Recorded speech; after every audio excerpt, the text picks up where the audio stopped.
Organiser हे राष्ट्रीय स्वयंसेवक संघाचे मुखपत्र आहे.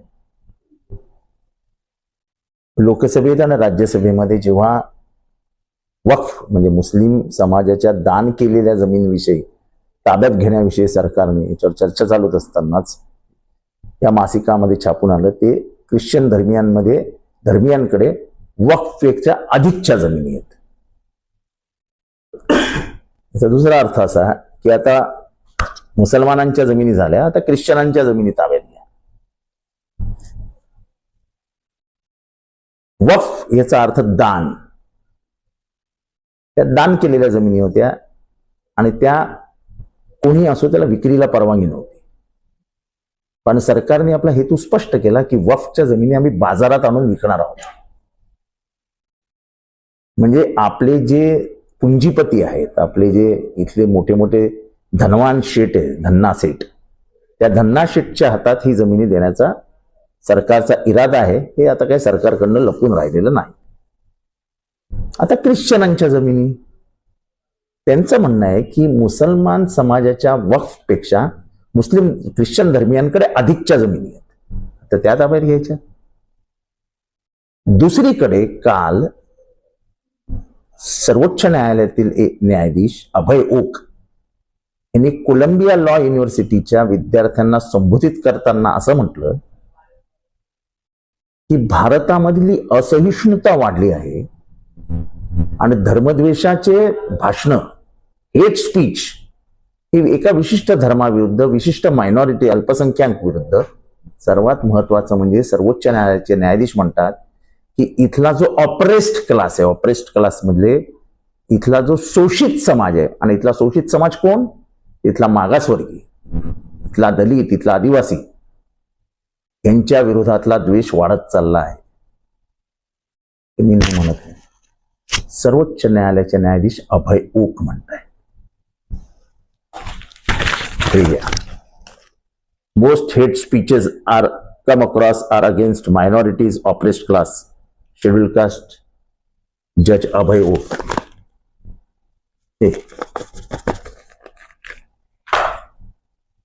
याच ऑर्गनायझर मासिकामध्ये 1950 साली छापून आलं होतं की मी देशाचं संविधान मानतच नाही, हा संविधान आम्हाला मान्यच नाही,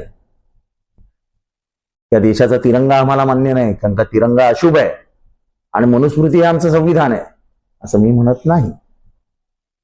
असं ऑर्गनायझर मध्ये छापून आणलं होतं.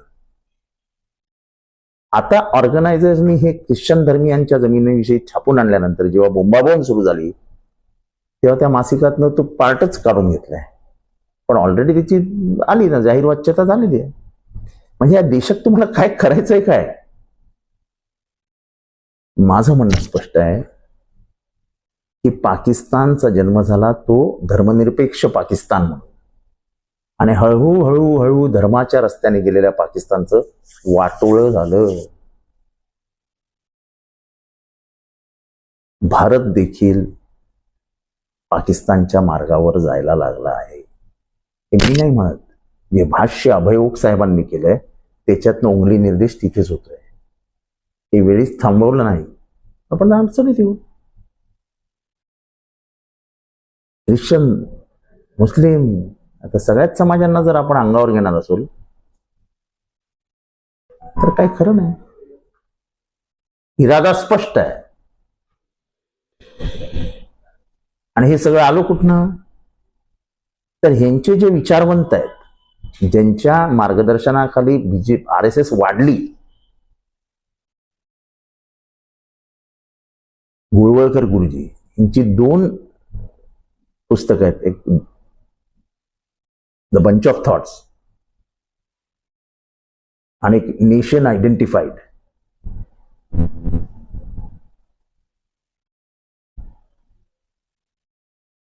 या दोन्ही पुस्तकांमधल्या काही पृष्ठांवरती जे काही ख्रिश्चन आणि मुसलमानांविषयी लिहिलेलं आहे त्याचा जर संक्षिप्त म्हणजे थोडंसं ह्याच्यात अर्थ समजला तर ते डायरेक्ट असं म्हणतात की या दोघांना दुय्यम नागरिकत्वच द्यायला पाहिजे, म्हणजे ह्यांना मतांचा अधिकारच देता कामा नये.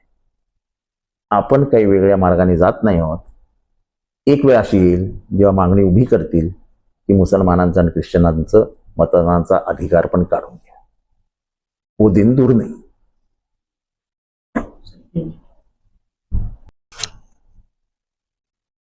The mouthpiece of RSS organizer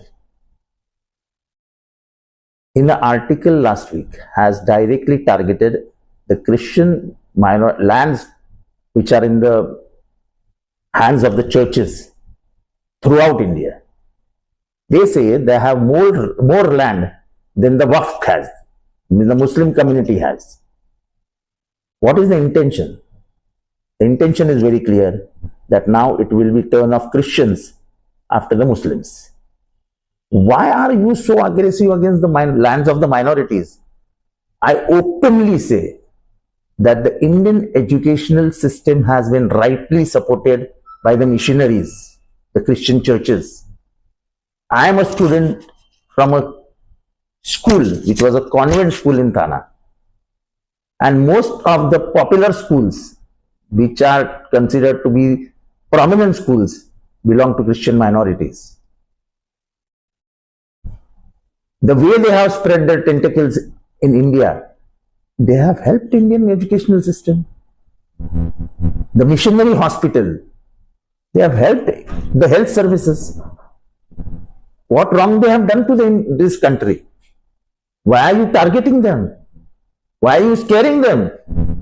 And surprisingly, yesterday, in an address to the American students in Columbia University, Justice Abhay Ok, His Lordship and the Supreme Court, openly said that hate speeches are increasing against the minorities, that is the religious minorities, and the oppressed class, that is Dalit, scheduled caste and scheduled tribe.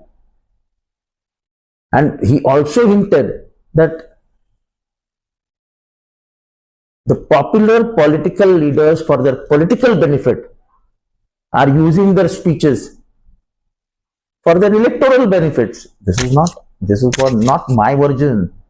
This is the version of one of the senior judges, His Lordship Abhay Ok in Supreme Court.